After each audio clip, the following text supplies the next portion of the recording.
Hello friends, welcome to UPSC Niti. हम देख रहे हैं हमारी expected MCQ for UPSC prelim 2017 series और ये है इसका पार्ट 16 जिसमें हम कवर करेंगे क्वेश्चंस रिलेटेड टू पॉलिटी। तो कल हमने एक वीडियो पोस्ट कर दिया था जिसमें हमने आपसे कुछ सुझाव मांगे थे। तो उन सुझाव के अनुसार हम art and culture, science and tech, environment और बाकी जो कोई आपने बताया है उन सभी के बारे में क्वेश्चन जो है वो आने वाले दिनों में क्वेश्चन पोस्ट कर देंगे। जी सॉरी, कुछ दिनों से हम थोड़े बिजी थे, सो कमेंट के बारे में भी कमेंट्स भी हम दे नहीं पा रहे हैं और जो आपने सुझाव दिए उसके बारे में भी कमेंट करेंगे। और साथ ही साथ 2 दिनों से पिछले बिजी थे, इस वजह से वीडियो जो थे वो पोस्ट नहीं कर पा रहे थे। ठीक है, तो आज से जो है वो वीडियो जो है रेगुलर होंगे। तो चलिए स्टार्ट करते हैं और देखते हैं हमारा आज का पहला क्वेश्चन।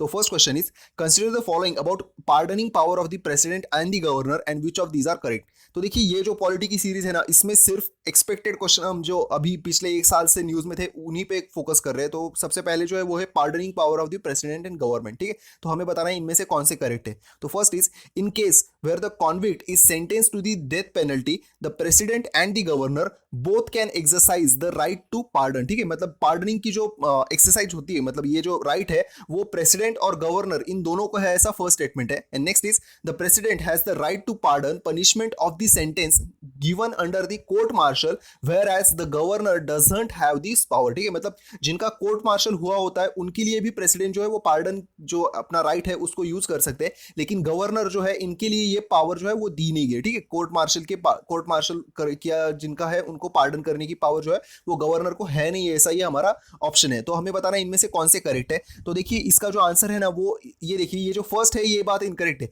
क्योंकि पार्डनिंग की जो पावर है ना ये सिर्फ प्रेसिडेंट के पास होती है, गवर्नर के पास नहीं होती। ठीक है, मतलब फर्स्ट जो है वो इनकरेक्ट हो गया, लेकिन सेकंड जो है ये बात सही है कि प्रेसिडेंट जो है वो कोर्ट मार्शल के लिए भी मतलब पार्डन कर सकते हैं और गवर्नर को ये पावर नहीं है। देखिए, सबसे पहली बात जो है ना वो पार्डनिंग के जो केस है उसमें जो हमारे प्रेसिडेंट होते हैं उनको एक लार्ज मतलब इनका स्कोप जो है पावर का वो बहुत ज्यादा है। ठीक है, तो इस वजह से प्रेसिडेंट जो है इनको ज्यादा इसके बारे में राइट्स है कंपेयर टू गवर्नर। तो हमारा आंसर हो जाता है दैट इज B2 ओनली।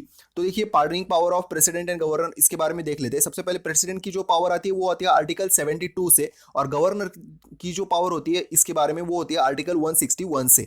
और जो प्रेसिडेंट है he enjoys extensive powers under the article 72 as compare to available powers to the governor. ठीक है, और जो डेथ पेनल्टी है इसके बारे में only the president can exercise right to pardon to him और हर। ठीक है, डेथ पेनल्टी के बारे में जो पार्डनिंग, सिर्फ पार्डनिंग जो है, ठीक है, अलग अलग पार्ट होते हैं ना, सस्पेंशन, कम्यूटेशन, रिमिशन, तो पार्डन, ऐसे में सिर्फ पार्डन जो है मतलब पूरी कैंसिल कर देना, ये जो पावर है ये सिर्फ और सिर्फ प्रेसिडेंट के पास होती है, गवर्नर के पास होती नहीं है। The governor doesn't have the right to pardon the death sentence, she can only suspend, commute, provide remission in case of death penalties। And जो हमारा सेकेंड स्टेटमेंट था तो ये बात सही है कि कोर्ट मार्शल अगर हुआ होता है तो उसके बारे में भी प्रेसिडेंट जो है वो पार्डन कर सकते हैं, लेकिन गवर्नर के पास ऐसी कोई पावर होती नहीं है। Both the president and governor have the concurrent powers in case of suspension, commutation and remission. ठीक है, ये जो तीनों बातें इसके बारे में गवर्नर और जो हमारे प्रेसिडेंट होते हैं उनको सेम पावर दी जाती है अबाउट दी डेथ सेंटेंस। तो देखते हैं हमारा नेक्स्ट क्वेश्चन, क्वेश्चन नंबर 2। देखिए, ये जो क्वेश्चन है ना वो इसमें से हम सिर्फ मेन फैक्ट जो है वही इसके बारे एक्सप्लेनेशन प्रोवाइड करेंगे। अगर आपको इसके बारे में और कुछ पढ़ना है तो आप जितना अच्छा पढ़ोगे उतना ज्यादा आपके लिए हेल्पफुल रहेगा। तो क्वेश्चन नंबर 2 है consider the following statement about attorney general of India, और हमें बताना है इनमें से कौन से करेक्ट है। तो देखिए, फर्स्ट क्या है, he has the right to speak and to take part in the proceedings of the both houses of the parliament and their joint sitting and any committee of the parliament which he may be member. ठीक है, तो 2-3 बातें इसमें बताई गई है। सबसे पहले तो इनको राइट क्या है, इनको बोलने का अधिकार है पार्लियामेंट की प्रोसीडिंग्स में। ठीक है, मतलब दोनों की है, और साथ ही साथ जॉइंट सिटिंग जो होती है वहां पे भी ये बात कर सकते हैं, मतलब अपनी राय रख सकते हैं, और कमिटीज में भी ये बोल सकते हैं, और कमिटी के मेंबर भी हो सकते हैं। ये ऐसे इसमें 2-3 बातें जो है वो फर्स्ट स्टेटमेंट में बताई गई है। Next is the office of attorney general comes under the ambit of RTI act. ठीक है, ये जो मतलब अटॉर्नी जनरल जो होते हैं वो आरटीआई एक्ट के तहत आता है, इसका सेकंड स्टेटमेंट है। And next is he doesn't have the right to vote in the parliament. ठीक है, मतलब ये डिस्कशन तो कर सकते हैं, ऐसा फर्स्ट स्टेटमेंट है, लेकिन ये वोट नहीं कर सकते, ऐसा थर्ड स्टेटमेंट है। और हमें बताना है इनमें से कौन से करेक्ट है।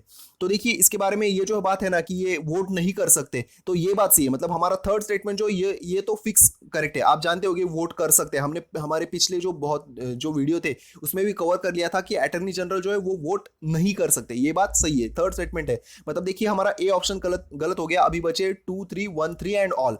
तो इसमें से जो है ना ये ये इसी वजह से न्यूज में थी अटर्नी जनरल पोस्ट पिछले साल कि ये जो अटर्नी जनरल जो है ना ये आरटीआई एक्ट के तहत नहीं आते, ठीक है। मतलब सेकंड जो है ये इनकरेक्ट हो गया, तो 2 इनकरेक्ट हो जाने के बाद हमारा आंसर बचता है वो है सी, दैट इज 1 and 3।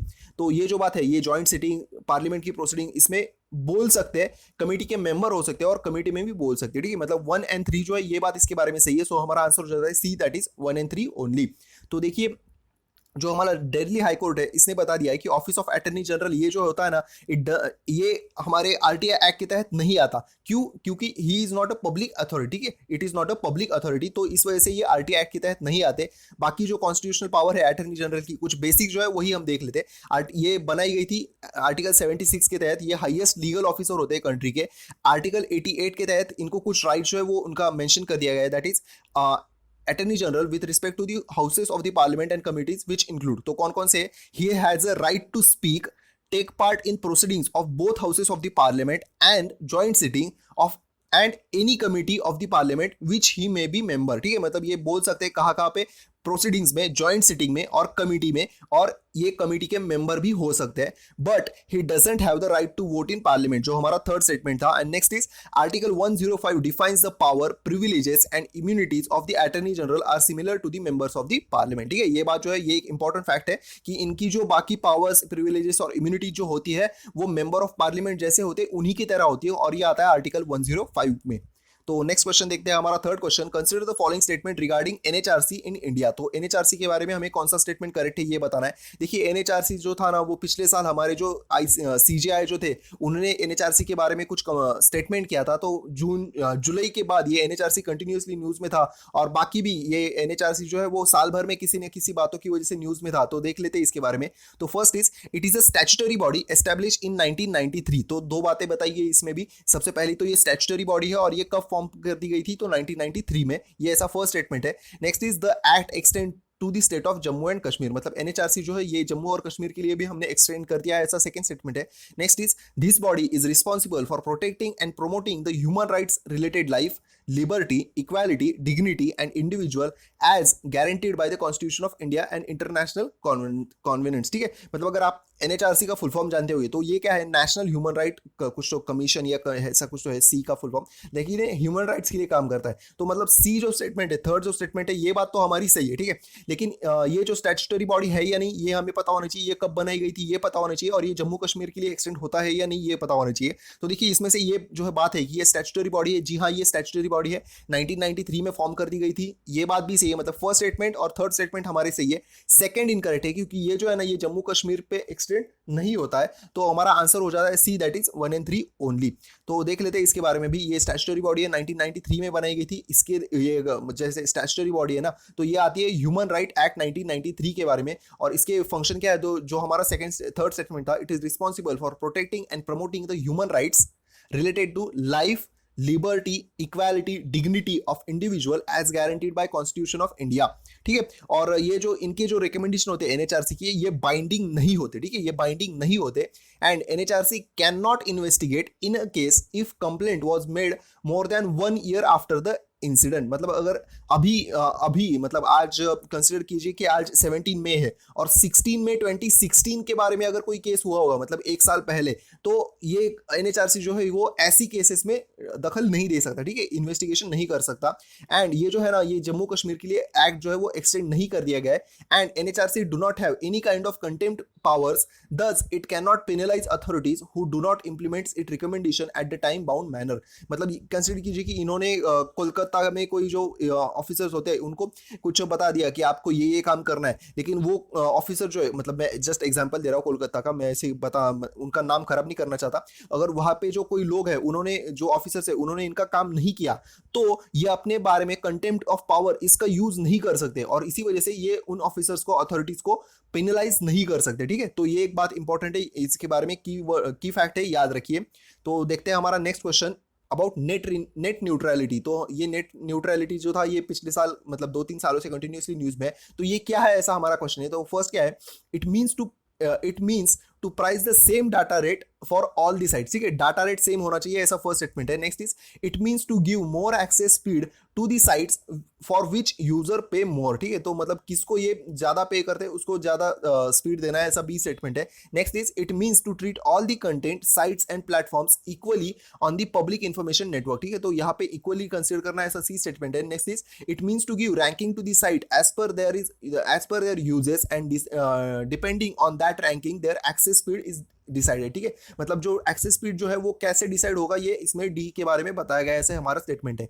तो नेट न्यूट्रलिटी आसान कॉन्सेप्ट है लेकिन पूछ लिया जा सकता है यूपीएससी में, तो इसका आंसर क्या है, तो ये है it means to treat all the content sites and platform equally on the public information network, ठीक है, मतलब ये इक्वालिटी को प्रेफर करता है, नेट न्यूट्रलिटी जो है वो इक्वालिटी को प्रेफर करता है, और इसी वजह से मतलब ये हमारे आर्टिकल 21 के हिसाब से ये इंपॉर्टेंट है। और साथ ही साथ इसके बारे में एक कमिटी थी जो थी वो न्यूज में थी, तो इसीलिए हमने ये क्वेश्चन ऐड कर दिया। तो कौन सी कमेटी है वो, एके भार्गव, ठीक है, एके भार्गव कमेटी जो थी वो 2015 में नेट न्यूट्रलिटी के बारे में बनाई गई थी, तो इसी वजह से ये इंपॉर्टेंट था। और ये किसके द्वारा बनाई गई थी, डिपार्टमेंट ऑफ टेक्नोलॉजी, ठीक है, टेलीकम्युनिकेशन टेक्नोलॉजी कुछ तो होगा, ये आप मुझे अभी याद नहीं आ रहा, देख लीजिए। और ये ट्राई ने रिलीज कर दिया है pre consultation paper on net neutrality in 2016। तो नेट न्यूट्रलिटी क्या है, it means to treat all the content sites and platform equally on the public information network and it is important part of the free and open internet। ये जो Facebook का free basics या कुछ तो ऐसा था ना, उसकी वजह से ये नेट न्यूट्रलिटी न्यूज में आया था।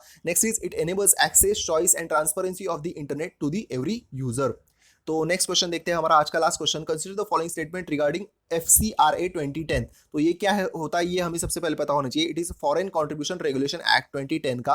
तो देखिए इसके बारे में क्या है, it prohibits acceptance and utilization of foreign contributions or foreign hospitality for any activity detrimental to national interest, ठीक है, मतलब जो नेशनल इंटरेस्ट के खिलाफ जाते हैं दैट इज फॉरेन कंट्रीब्यूशन, किसके बारे में, हॉस्पिटैलिटी और बाकी कंट्रीब्यूशन इसके लिए, तो इनका एक्सेप्टेंस एंड यूटिलाइजेशन जो है वो ये एक्ट प्रोहिबिट करता है, ऐसा फर्स्ट स्टेटमेंट है। And next is fund can be collected only for research, training, awareness, rehabilitation and relief for the victims of man-made और natural calamities। मतलब यहाँ पे तो ये किन बातों के लिए प्रोहिबिट करता है ये बताया गया है, और यहाँ पे बताया कि किन बातों के लिए हम ये FCRA फॉरेन कंट्रीब्यूशन जो है वो ले सकते हैं, कौन कौन सी बातों के लिए, research, training, awareness, rehabilitation and relief, ठीक है, तो इनके लिए ये फॉरेन कंट्रीब्यूशन जो है वो लिया जा सकता है, ऐसा सेकंड स्टेटमेंट है। और हमें बताना इनमें से कौन से करेक्ट है। तो देखिए ये जो 5 बातें हैं ना, इनके लिए ही सिर्फ जो है वो फॉरेन कंट्रीब्यूशन लिए जा सकते हैं, ये बात सही है। कौन कौन से, एक बार फिर से रिपीट कर देता हूं, research, training, awareness, rehabilitation and relief of the victims of manmade and natural calamities, तो ये बात सही है। और साथ ही साथ इसका फर्स्ट स्टेटमेंट जो है ये भी सही है कि it prohibits acceptance and utilization of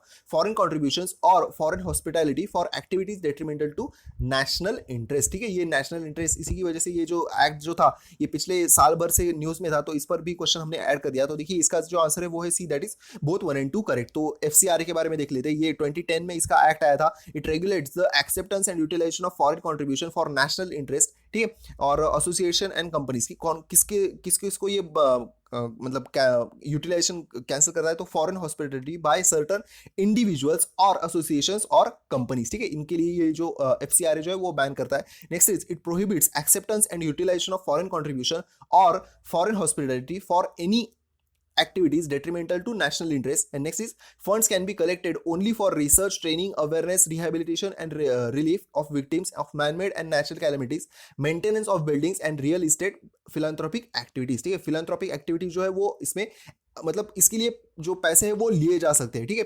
तो ये हो गए हमारे आज के 5 question. I hope you like it. बताइए ये सीरीज में और आपको क्या क्या चाहिए, जो कि हमने पहले भी पूछा है, और भी अगर आपको कुछ चाहिए हो, जो हमने पहले तो सुझाव जो है वो आपके सभी देख लिए और उस पर हम अमल करेंगे, लेकिन और भी कुछ चाहिए हो तो हमें बता दीजिए, ठीक है। Thank you so much and have a happy wonderful day ahead. Keep studying and all the very best.